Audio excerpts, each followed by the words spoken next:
Coach Aguirre, the new head coach at Gatesville High School. How does that sound, first of all? Uh, Weird, but very humbling.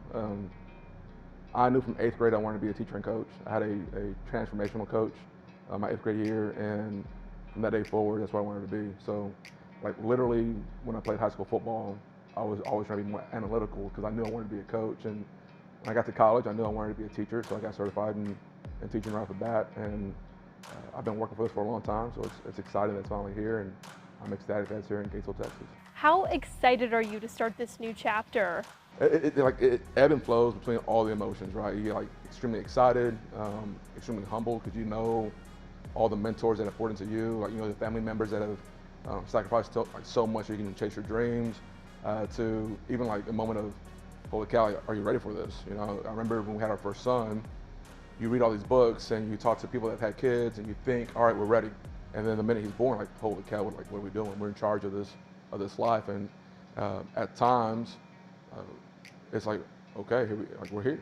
So I told everyone that you're never really ready for that very first job. You're never really ready for that first, like when you get married. You don't know what you don't know. So I'm trying to learn as quickly as I can, and I have a ton of great guys I can ask questions to, and different ADs across the state that have poured into me. So it's been very awesome.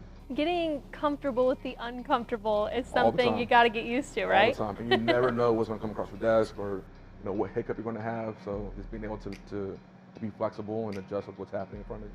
A dad of two, correct? Dad of two. Okay, how has that helped you step in and get ready for this head coaching position? Tremendously. I feel that our profession is a calling, and when you're pouring into young athletes, hopefully to make them prepare for the real world and become better people, I've always felt that I want to coach other people's kids the same way I want someone else to coach my two sons. So seeing them, and what's also pretty funny is, for a long time before I had kids, I would have parents tell me, Coach, I've told my son to do this 1,000 times. And you say it once, and all of a sudden they do it. And I've seen the opposite side of that. Like, I've told my son, like, dude, like, you're shooting a free throw, you gotta keep your elbow underneath your wrist. Like, you're like, what are you doing? And I'll be danged, but he'll talk to his basketball coach, and he does it. So it prepares you because every kid is different. My two sons are completely different. They're polar opposite boys, and every athlete's different. So being able to see that, and then really being able to see other coaches pour into my kids, and hopefully I'm doing the same for the 116 student athletes we have here that play football. But it's for sure shaped me as a man, and for sure 1,000% it shaped me as a coach.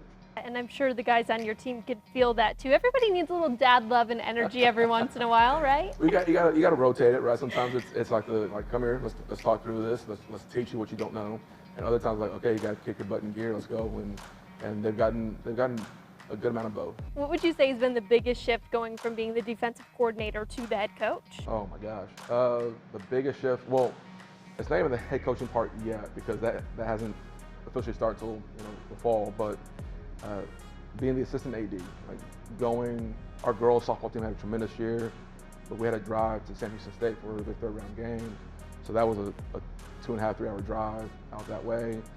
Baseball had a good year, so between going to baseball games, going to soccer games, going to softball games, all that was the biggest adjustment. And then sitting in on meetings, and again, you don't know what you don't know. So when you find out there's different budget codes, and how do you pay for this and how do you pay for that, you have all these needs. But now football-wise, I think the biggest difference has been understanding that it's my job to not just pour into our kids, but also our coaches. I have to do right by them and try to advocate for them. And then the meetings with the parents, there's been a lot more of those too. When you start to think about this team and looking forward to this season, what are things that we should look out for or expect from your team this year? I would pray and I hope that what you see is just toughness. We have tough kids, and you hear that a lot from the teams that we coach against. A lot of coaches will praise how hard our kids play, and it's fun. It's fun to coach. It's fun to be around. It's something that I hope my kids emulate as they get older and go into junior high and high school. I hope that toughness wears on them, because that's what makes us who we are. If we're going to be successful here in Gatesville, we've got to be tough. Last season, 7-6 record, 2-3 in district. but what a run in the playoffs. And there was this life to this team in the second half of the season. It felt like, I'll never forget the Connolly game. And then the playoff run that you guys were able to have after that. How do you build from that? Well, number one, like, it's Coach Hunter. So you got to give credit where credit's due. And I was very fortunate to be hired by him. He hired me as his DC when he got the job here. And him and his family have been nothing but awesome. Just great people, important to my kids, important to my wife. So it was awesome to work for and see how he did things. How do we build on that? Number one, you don't change much. So when I got the job, I was like, guys, the foundation of what Coach Hunter built. It talks about being on the anvil. So everyone in their journey, you're going to be tried. You're going to go through tribulations. You're on the anvil, and God is using that to mold you who He's calling you to be. And man, you talk about being on the anvil. We were up against it in the middle of the year. We lost a close one to Burnett. We lost a close one to Lorena, and before that we got beat pretty good by La Vega. So at that point in the year, you didn't know what was going to happen. We're in the outside looking in. We had to beat China. We had to beat China Spring. It was a very close game, and we luckily came out on top. And then that Conley game, it was absolutely unreal. Last second block field goal to seal the game, and you just talk about it. But that's who we are as a community. We just, our kids here. It doesn't matter what sport it is. It doesn't matter what the avenue is. We don't quit. And seeing that was just inspiring, and that carried over to the playoffs. Like Madisonville was a 10-point favorite. They're a good team. They're extremely well coached, and our kids just that day. They played lights out, and it was phenomenal to see.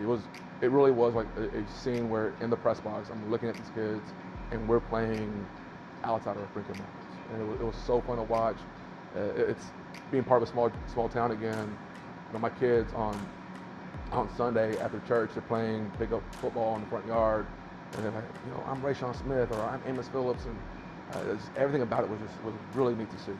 To know that you have leaders on this team who your kids look up to. I'm sure there's other kids that are looking at the seniors on this squad, looking up to those guys. What does that say about the quality of players that you have right here at Gatesville? I think first it points to the quality of parents. We have 4 captains who their parents are amazing people. In fact, I literally just had this conversation with them about an hour ago, but one of them, like my sons, like that's their doctor. So as a small town community, they pour into our families, and then on the flip side of that, Coach Keaton, like his son, his dad is the junior high coordinator for us, so he's poured into this community for over a decade, and I mean just one by one, like every single Amos Phillips. When we first moved here, and moving to a small town, it's always there's an acclimation period, but his dad picked up my son to be on his flag football team. So like literally every single one of them, like they have poured in my family because we're in a small town. And on the flip side of that, I hope we can point to them, but it points to, number one, just great families, just great people that will literally give you the shirt off their back. And then number two, the way they carry themselves in the academic side, like in the classroom, not an issue. Right? Athletically, they're going to finish the line. In the weight room, they're going to finish every single rep. They're going to push themselves beyond what they normally should, and it's fun. It's so neat when they my boys, and not just my boys, but like their classmates, their favorite day of the week is when the high school athletes open up the doors, junior high, at the elementary and the primary schools. And so I'll get a report, Dad, Braylon Veazey opened the door for me, or Amos Phillips opened the door for me, and it's just neat to see. Very fun to see. It's like they're celebrities. They are.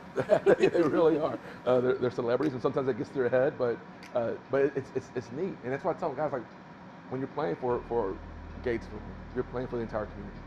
And at one point, you were that kid, right? You were the kid at the elementary line being dropped off, and a high school boy was opening your car door, and you saw them, and that, how cool was that? And you're building on that tradition, and you're adding to that tradition, and we want to have an extremely strong foundation where that continues throughout the next, several years. For those who don't understand Gatesville or this community, or like just passing through and don't know much about it, how would you explain Gatesville to them? Well, my mom, I grew up in Austin, but my mom was visiting in Gatesville in a nutshell. So our immediate neighbors are the Campbells. He's the head basketball coach here. The neighbors to them, she's an elementary school teacher here. and then their neighbor's retired coach. And on that block, we have about 7 school-age kids that every day they're outside playing. And if you ever need anything from a neighbor, you call them, and they'll bend over backwards to help you out. Our high school basketball team, those boys will coach the team for our youth basketball league here. The high school football boys will volunteer for the flag football youth program here. So Gatesville, Texas, it's been a tremendous blessing to myself, to my wife, to my 2 sons, and I hope I'm returning that to our community. But I love the fact that the kids that I coach on the field, I see in the classroom. And then when I go to church on Sunday, I see them and their families. When I go to HEB, I see the same kids. But throughout, across the board, they're blue-collar people who are not scared of work.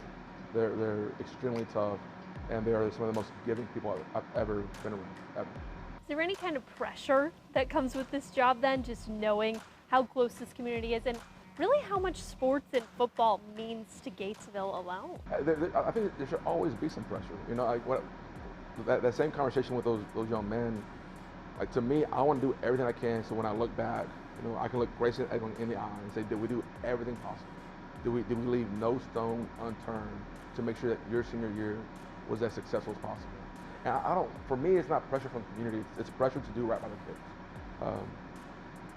In everything, right? Are we doing right by those 4 captains? Are we doing right by every single senior in our program? Are we doing right by the 7th grade junior high kid that's about to come up and be at the high school?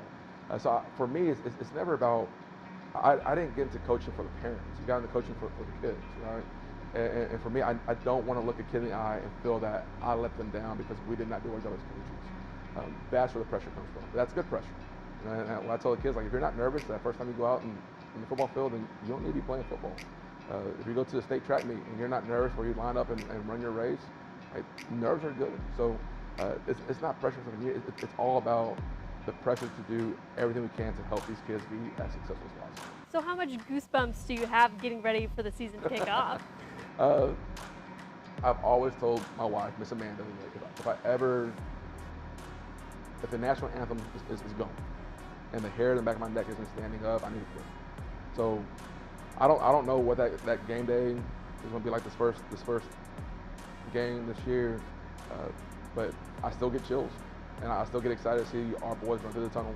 And I still get excited about, you know, preparing for the game. And I probably won't sleep an hour the night before the first game, but there's some nerves there, yeah, for sure. Lots of excitement too. I know we had mentioned the Connolly game a little bit. I looked at the schedule, November 7th. Y'all will host them here. I know the last 2 years this game's meant something and it's come down to the wire. One time falling in Connolly's favor, and then most recently you guys coming in clutch there at the end. It seems like this has kind of become maybe a new rivalry around here, at least one that's carried a little bit of weight at the end of the season. How excited are you guys for that one? Every game you're excited for. And Coach Aguirre, I mean, he's a stand-up person, tremendous individual with a great team, and they always just have dudes over there. I mean, they have some stinking, really, really good players. And you're right. You know, 2 seasons ago, we go down, we score what we thought would be, you know, the game-winning touchdown, and Kiefer Sibley, I'll never forget. He just caught that screen pass and it made several people miss and scored a touchdown literally as time was expiring. And then, you know, this past season, we were able to pay him back. But I think that's every game in our district, and I love being in our district. Every single team is well coached. Every single team is a stout team. And I think every game in district play, if you go into that game thinking you have that game won, right, you're going to get your teeth kicked in. So it's not just Coach Garrett, you know, in Connolly. It's you know, China Springs, it's Lorena, it's Robinson, it's LaVega. Like, all those teams are so stinking good. But you're right. There's the timing of where that Connolly game falls and how close the last 2 games have been. That means the difference between, you know, 4th place or not going to playoffs or 3rd place. So it's definitely it's a pressure cooker, that last game. If you could think of one word as you get ready for this season, maybe something that you want to hold on to or embody throughout this season, what's a word that we should expect from year 1 of the Coach Aguirre era? I hope toughness. I mean, that's what we have literally hung our hat on, that component. And we tell our kids all the time, if there's one thing that a blue-collar community can hang their hat on is being tough. And we have tough kids, and they've overachieved countless times in the 3 years I've been here, and I'm excited for us to have the opportunity to get a chance to go overachieve again. I can't wait to see it. Yes, Anything else you'd like to add, Coach? No, just thank you to this community for everything they've done for not just myself, but for my family. We love it here, and I'm excited to stay for a long time. Can't wait for week 1. Yes, ma'am.